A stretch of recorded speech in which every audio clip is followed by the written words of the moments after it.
Olá, pessoal!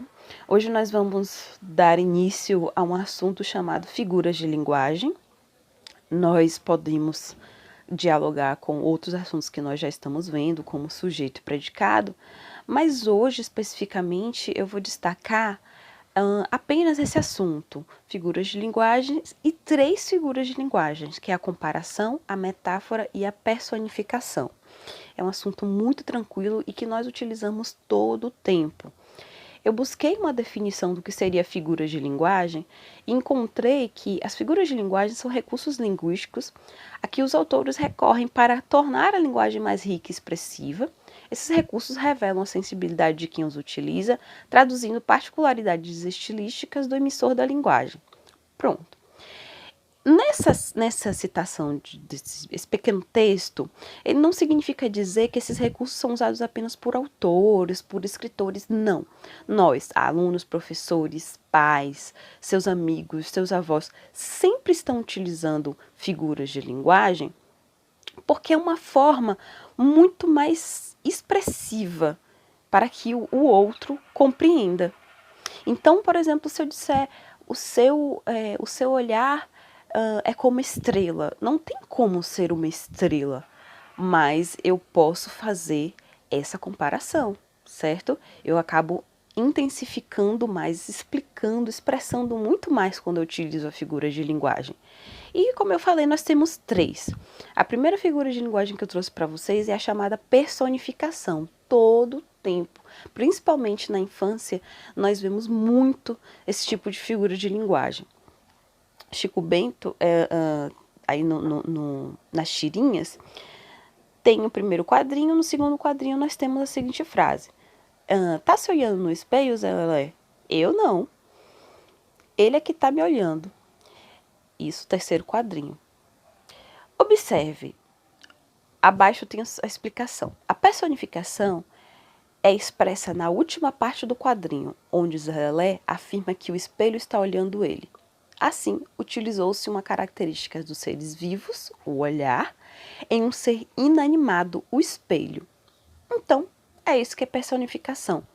Nós podemos utilizar características dos seres vivos em seres que não são vivos, ou seja, inanimado.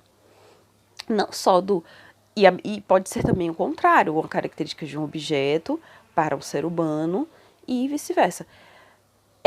Esse exemplo que eu trouxe para vocês é um dos, mas existem, por exemplo, exemplos de muitas revistinhas em quadrinhos, onde a porta, onde a xícara... eu vou um exemplo interessante. O filme, o desenho, Alice no País das Maravilhas. Vários objetos falam, objetos, seres inanimados, eles têm características de seres vivos.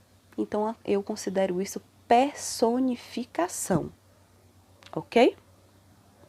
Segundo, metáfora. Você é um colírio para os meus olhos, aí, um descongestionante nasal para o meu nariz, um antiácido para o meu estômago. E aí ela fala, tem gente que não sabe quando parar. A metáfora representa uma comparação de palavras com significados diferentes, cujo termo comparativo fica subentendido na frase. Observe, eles não chegaram a utilizar o conectivo como. Você é como um colírio. Não. Esse como, ele está escondido, está subentendido. Mas você é um colírio para os meus olhos. Como é que a pessoa vai ser um colírio para os olhos?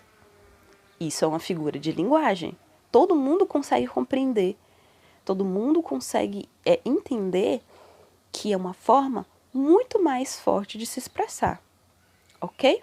Agora, cuidado para vocês não se confundirem com a comparação. Observe, a metáfora, eu não utilizei a palavrinha como. Observe a comparação. Acorda, Armando.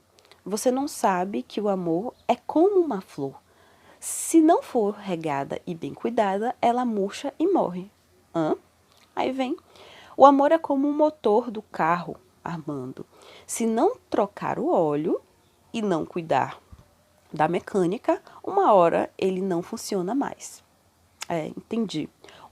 Aí agora aqui embaixo. O uso da comparação por meio do conectivo como o amor é como uma flor e o amor é como um motor faz com que nós utilizemos justamente esse recurso, essa figura de linguagem, a comparação, só por causa do como.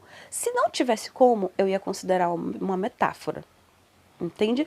O amor é uma flor, metáfora. O amor é como uma flor, comparação. Então, a comparação também não deixa de ser uma metáfora, porém, nós utilizamos esse conectivo como, ok? Gente, é muito tranquilo, a gente utiliza figuras de linguagem todo o tempo, ok? As atividades já estão no portal, no Google Drive. Qualquer dúvida pode deixar um comentário ou deixar um comentário no portal também e mandar um e-mail para a professora brunalopes452@gmail.com. Obrigada, galera, e nos vemos já já.